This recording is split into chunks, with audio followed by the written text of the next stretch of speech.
All right, I was holding forth on why I left the Church of Scientology and my connection with L. Ron Hubbard, and I'd gotten to the point where I had for some time been hearing that Ron, at least it was a rumor, had come up with something called a fair game policy, and this was used against people who had left one of his organizations, like the Sea Organization or the Guardian's Office, or it could be a lesser, just someone in the church, and who had spoken out about the church or said something that was critical of Mr. Hubbard or the church or their actions. And the fair game policy, which I cannot quote exactly, but can only tell you from what I heard, was a policy that said it would be okay for other Scientologists to go ahead and harm such a person, to discredit them, to cause them to fail, to do all kinds of awful things against them because they were fair game. And I inquired of a number of people that I knew, is that actually true, that Ron himself came up with such a policy?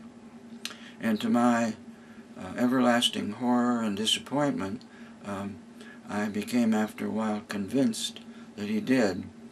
So he didn't know it perhaps at the time, but when you in essence put out a contract on another person, the sort of thing that the mafia or a criminal gang might do, where you urge others to harm them or kill them, or I don't know that he urged anybody to be killed, but to be harmed, that's putting out a contract on someone.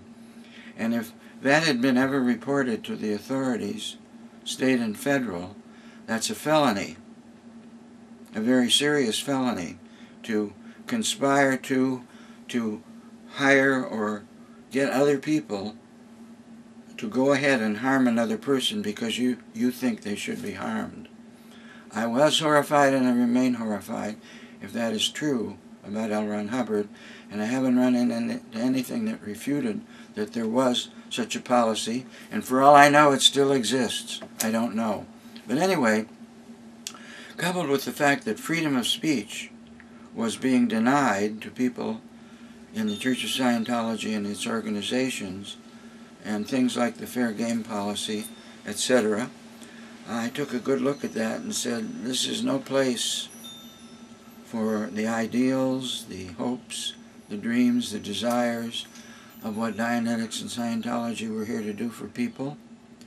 You could say at that point I was in doubt about the group and L. Ron Hubbard, and I dismissed myself from having any more to do with Ron, the organizations of the Church of Scientology, its leading figures, its leaders, whatever you want to call them.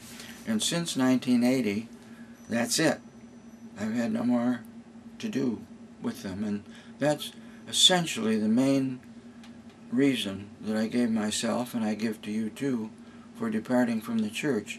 And Ron, they were too distant from what I had hoped we were going to do with Dianetics and Scientology, which a lot of was getting done from 1949 late through 1960. I thank you for listening.